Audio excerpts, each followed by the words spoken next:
मी आपल्याबद्दल माझ्या घरच्यांना सांगितलं. तुम्ही येऊन रीतसर मला लग्नाची मागणी घातलीत. माझ्या घरच्यांना काहीच अडचण नव्हती.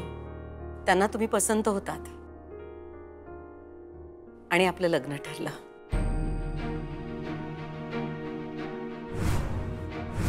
शिक्षणाबद्दलचे तुमचे विचार, तुम्हाला शाळा काढायची होती, पुढे जाऊन कॉलेज काढायचं होतं, हे सगळं माझ्या घरच्यांना आवडलं.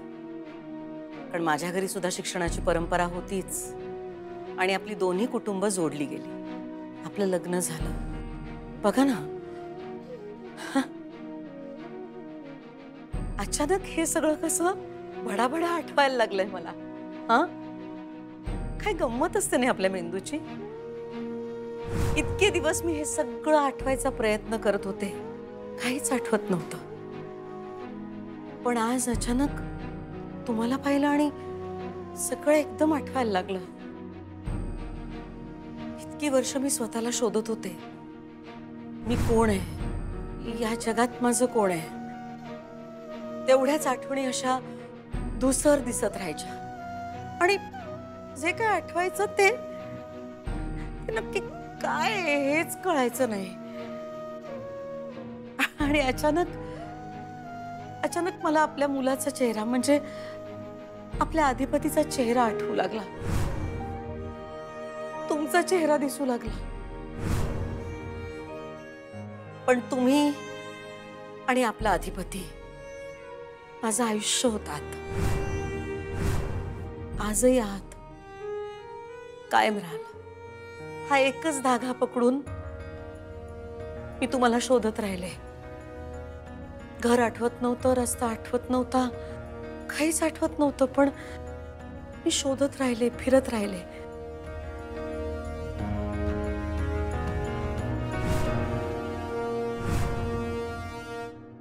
माझा अधिपती कुठे आहे? मला त्याला भेटायचंय. इतकी वर्ष गेली, खूप मोठा झाला असेल ना तो. प्लीज बोलवा ना त्याला. मला त्याला भेटायचंय. मला माझ्या अधिपतीला भेटायचंय. प्लीज जरा तुम्ही त्याला बोलवा ना. अहो, तुम्ही असं शांत का आहात? हा, बोला ना काहीतरी. तुम्हाला हे सगळं पटतंय ना? हे सगळं खरं आहे ना?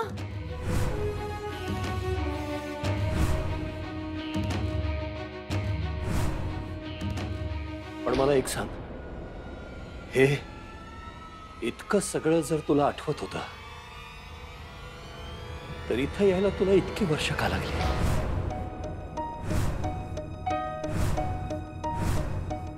नाही, इथे आल्यावर सगळ्या आठवणी जाग्या झाल्या. मला सगळं आठवत होतं, पण अगदी धुसर. त्या दिवशी तुझ्या बाबांना बघायला तू बाहेर पडली होतीस. हो, तो दिवस मला चांगलाच आठवतो. माझ्या बाबांची तब्येत बिघडली आणि त्यांना बघण्यासाठी मी बाहेर पडले. बसने निघाले. खूप जोराचा पाऊस होता. आमची बस पुलावरनं जात होती आणि ती बस पुलावरनं नदीत कोसळली. आम्ही सगळेजण पाण्यात फेकले गेलो. कशी बशी मी त्या बसमधून बाहेर आले. सगळ्यांच्या बरोबरीने वाहत चालले होते आणि अचानक एका दगडावर माझं डोकं आपटलं. बेशुद्ध झाले मी. काही तासांनी मी शुद्धीवर आले तेव्हा मला कळलं की गावातल्या एका आजीने माझा जीव वाचवला होता. त्यांनीच माझी काळजी घेतली. त्यांच्याच घरी त्यांनी मला ठेवून घेतलं. अगदी मुलीसारखी काळजी घेतली माझी. माझ्यावर उपचार केले. मला फारसं काहीच आठवत नव्हतं. मी कोण आहे, कुठून आले, पण त्या मला सतत सांगायच्या, तुला सगळं आठवेल, तुला तुझ्या घरचे भेटतील. आणि त्याच बरोबरीने त्यांनी माझ्यावर उपचार चालू ठेवले, औषधं चालू ठेवली. एक डॉक्टर, दुसरा डॉक्टर, तिसरा डॉक्टर, सतत उपचार होत राहिले माझ्यावर. चांगली ट्रीटमेंट मिळाली मला आणि हळूहळू माझी स्मरणशक्ती परत येऊ लागली. का कोणास ठाऊक, पण मला कोल्हापुरात यावंसं वाटलं. मी कोल्हापुरात आले, पण मला आपलं घर, घराचा रस्ता काहीच आठवत नव्हतं. आणि जरी आठवलं असतं तरी काहीच ओळखता आलं नसतं, कारण हे शहर सगळं बदललंय. आपलं घर मला कधीच सापडलं नसतं. पण ही मुलगी मला भेटली. त्या नदीतून मला बाहेर काढणाऱ्या आजी आणि अक्षरा, जी मला इथपर्यंत घेऊन आली. तुमच्या दोघींचे खूप उपकार आहेत माझ्यावर. अक्षरा, मी तुझे आभार कसे मानू तेच कळत नाही. मॅडम प्लीज असं थँक्यू वगैरे नका ना म्हणू. बाबा हो, त्या एवढं सांगतायत तर. शब्दाने शब्द खरा आहे अक्षरा. मला कळत नाहीये मी याच्यावरती काय रिॲक्ट हो. ही चारूच असली पाहिजे, आणि त्याशिवाय एवढं सगळं हिला कसं माहिती असेल. पण मला हा धक्का सहन होत नाहीये की माझी चारू परत आली. मला सहन होत नाही अक्षरा. चारू नाही, पर ही समधी माहिती तुम्ही कुठून तरी मिळवून आणली आणि इकडे आल्यावर बोलत असाल तर.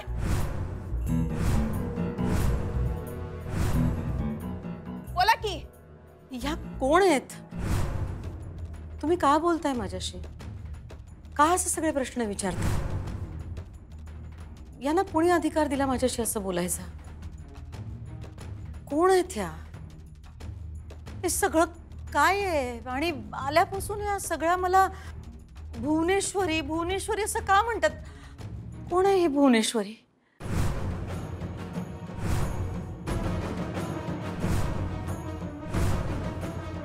हे आता जास्तच व्हायलंय बरं का. मावशी प्लीज तुम्ही जरा थांबा. मॅडम मी काय म्हणते, तुम्ही दमलाय आता. एवढ्या सगळ्या आठवणी इतक्या वर्षांनी पुन्हा त्याबद्दल बोलून तुम्ही दमला असाल.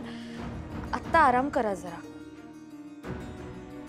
इतक्या वर्षात पुलाखालून खूप पाणी गेलंय. तुम्हाला हळूहळू सगळं कळेल. फक्त एक लक्षात घ्या मॅडम, आम्हाला सगळ्यांना खूप आनंद आहे तुम्ही परत आल्याचा. खरंच खूप आनंद आहे.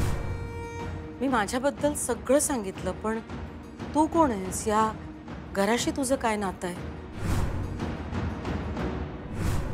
हे नाही कळलं मला. मी सून आहे या घरची, अधिपतींची बायको, अक्षरा अधिपती सूर्यवंशी.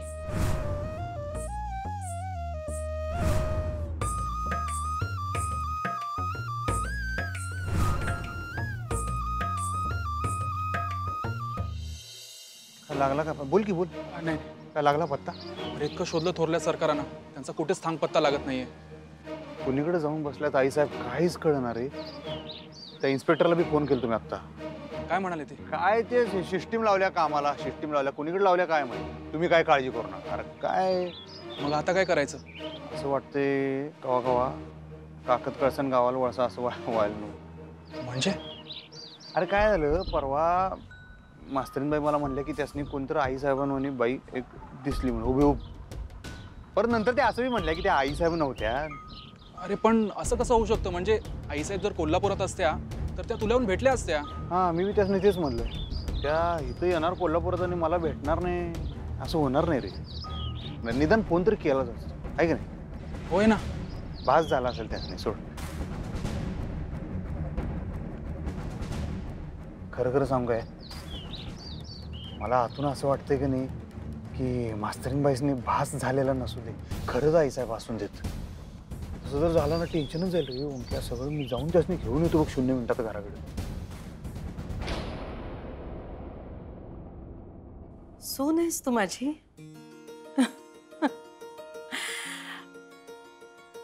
इतकी वर्ष झाली.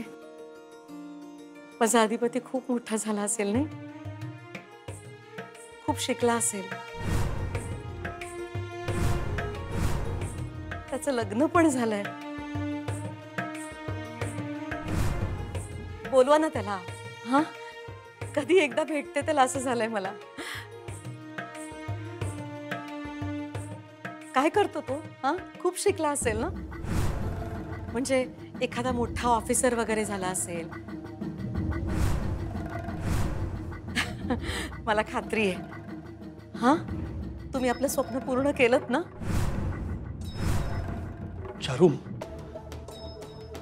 चारू मला माफ कर. मी तुझं स्वप्न पूर्ण नाही करू शकलो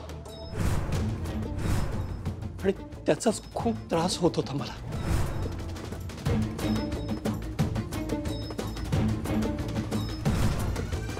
अहो, पण मी आता आले ना, तुम्ही स्वप्न पूर्ण करू शकला नाहीत, काळजी नका करू.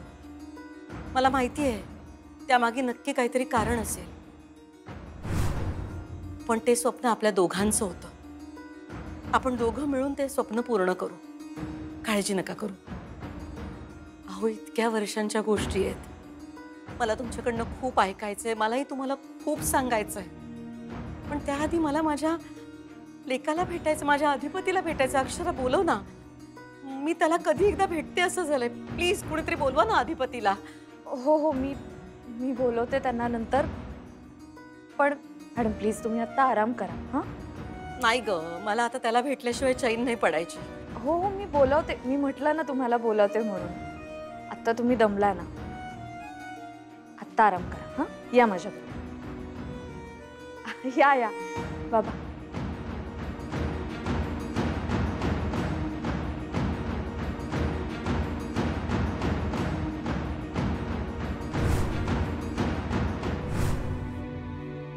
खूप बोलायचंय मला तुझ्याशी अक्षरा. बोलूया ना मॅडम, पण आत्ता आराम करता का? हवं तर माझ्या खोलीत बसा.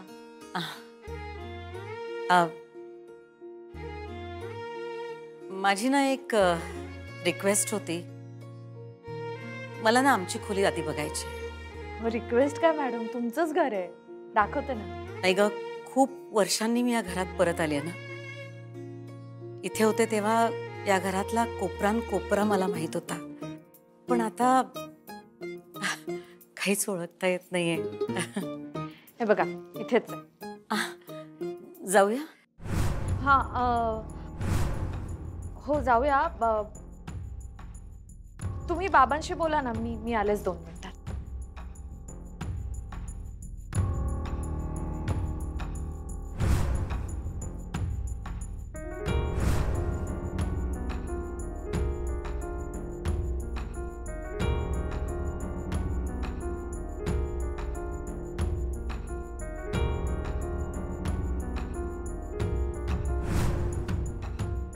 हार बघितला असता तर काय वाटलं असतं मॅडमना? आपल्या घरातला ओलावा, इथली माया या वास्तूमध्ये खूप जाणवते. किती वर्षांनी मी परत आले नाही. सगळ्या आठवणी दाटून आल्यात. तुमच्या आठवणी, आपल्या लेकाच्या आठवणी. एक सांगू का तुम्हाला? पण तुम्ही सून मात्र अगदी छान निवडलेत. हं, म्हणजे कोणत्याही सासूला जर विचारलं की सून कशी असावी, तर अक्षरा हेच नाव घे. खूप गुणाची मुलगी आहे. बरोबर आहे तुझं. आपलं नशीब चांगलं, अधिपतीचं नशीब चांगलं म्हणून अशी बायको मिळाली अधिपतीला.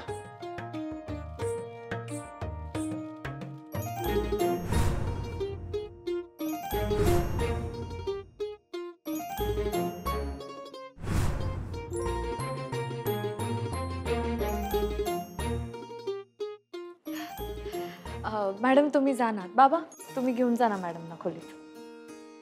मी आलेच. हां,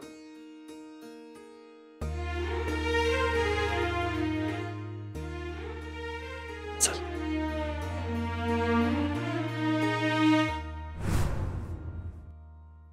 आते, अगं तू बी काय बी बोलली नाहीस ग तिला. कोण कुठली बाई आणून ठेवल्या घरात आणि ती म्हणा चारुलता आहे. मग तू मला सांग, इतकी वर्ष ती कुठं होती? ही का नाही कोण तर दुसरीच बाई असेल आणि ती म्हणते मॅच आहे ती. हे समजा खरं आहे हे कशावरनं सांग बरं तू.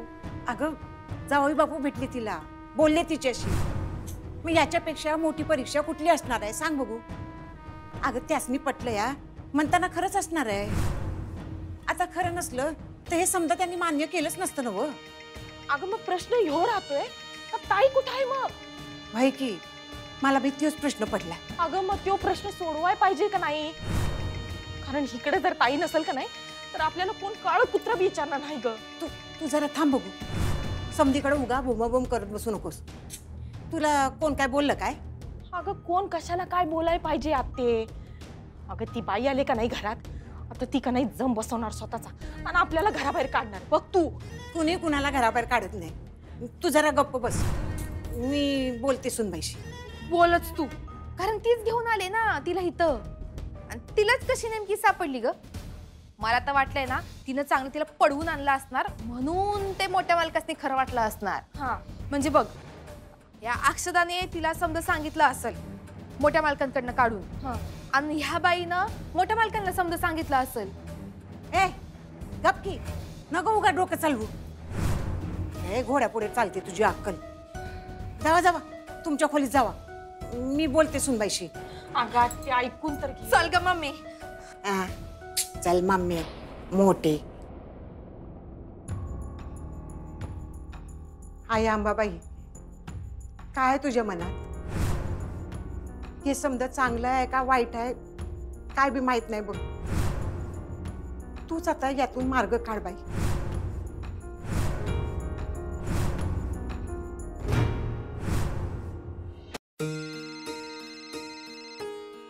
हा बोला घेऊ. हॅलो अधिपती, कुठे आहात? कुठं असणार? आमच्या पंढरीत. म्हणजे अच्छा फॅक्टरीत आहात का? हा होय, तीच की पंढरी आमची. अच्छा अच्छा, ऐका ना, अर्जंटली घरी येता का? का हो, काय झालं? अहो मला असं फोनवर नाही सांगता येणार तुम्हाला, तुम्ही घरी या. काय झालं? तुम्ही टेन्शन देऊ नका बरं. काय आधीच आईसाहेब गावन झाले, त्याचं टेन्शन आहे. तुम्ही आणि अजून देऊ नका. काय झालं? अहो असं फोनवर नाही सांगता येणार, तुम्ही आधी घरी तर या, लवकर या. आणि काय झालं हिंट तर द्या. चारो सुरेशन काय घोळ घातला काय? काय राडा घालून ठेवला का त्या माणसानं परत? नाही नाही, असं टेन्शनचं काही नाहीये, पण म्हणजे मला तुम्हाला असं फोनवर नाही सांगायचं होत. असं फोनवर वेळ घालवण्यापेक्षा ना तुम्ही लवकर घरी या. घरी आल्यावर तुम्हाला सगळं कळेल. नाही नाही ते नव्हं, मी काय म्हणते, तुम्ही माझं ऐका, लवकर घरी या, कळलं? बाय. काय झालं असेल? एवढं काय अर्जंट काम आहे आमच्याकडं? काय सांगना बी झाल्यात नीट. काय झालं असेल राव तिकडं? आजी चहा घेताय ना? काय झालं? काय झालं म्हणजे? तू कोणाला घेऊन आलीस? म्हणजे कोण आहे ही बाई? आणि पहिल्याच भेटीत कशी घेऊन आलीस तू तिला? अहो आजी, पहिल्याच भेटीत नाही, तशा 2-3 वेळा भेटल्यात त्या मला. हा पण आज कशी काय घेऊन आलीस तू? कोण आहे ती? म्हणजे खरंच चारुलता आहे काय? त्या आधी मला एका बस स्टॉपवर दिसल्या होत्या आणि मला वाटलं भुवनेश्वरी मॅडमच आहेत, म्हणून मी लगेच त्यांच्यापाशी गेले आणि त्यांच्याशी बोलायला जाणार होते. पण तेवढ्यात मला कोणाचा तरी फोन आला आणि मग माझं दुर्लक्ष झालं आणि तेवढ्या वेळात ते निघून गेल्या. पण मग त्या मला पुन्हा भेटल्या. मी आजच रस्त्यातून चालले होते आणि मला एक बाई दिसल्या. त्यांच्या मागून एक बाईकवाला असा जोरात येत होता आणि त्यांचं लक्ष नव्हतं, तो धडकणार होता त्यांना. म्हणून मी त्यांना वाचवायला तिथे गेले आणि बघितलं तर त्या त्याच होत्या. पण मी त्यांना भुवनेश्वरी मॅडम समजत होते आणि मी त्यांना भुवनेश्वरी मॅडम म्हटल्यावर त्या अशा अनोळखी नजरेने माझ्याकडे बघत होत्या. मग मी त्यांना विचारलं, तुमचं नाव काय? तर त्यांनी मला सांगितलं मी चारुलता आहे म्हणून. आणि बाबांनी पण त्यांचं जे वर्णन सांगितलं होतं मला ओळख पटली आणि मला असं वाटलं की ह्या जर खरंच चारुलता मॅडम असतील तर ह्यांना आपल्या घरी घेऊन आलं पाहिजे, म्हणून मी घेऊन आले त्यांना. पण म्हणजे हे समजा जर का खरं असेल तर ती हेतच राहणार ना? हो म्हणजे म्हणजे काय? पण मग माझ्या भुवीचं काय? म्हणजे कुठं असेल ती? कशी असेल? म्हणजे माझ्या भुवीचा शोध तुम्ही थांबवणार? हो आजी, असं काय बोलताय तुम्ही? असं नाही होणार आहे काही. असं कसं नाही होणार? जावई बापूसने काय आनंदच झालाय, पण माझ्या भुवीची काळजी कोण करणार? कुठं असेल ती? कशी असेल? माझ्या भुवीची कोणालाच काळजी नाही आहे.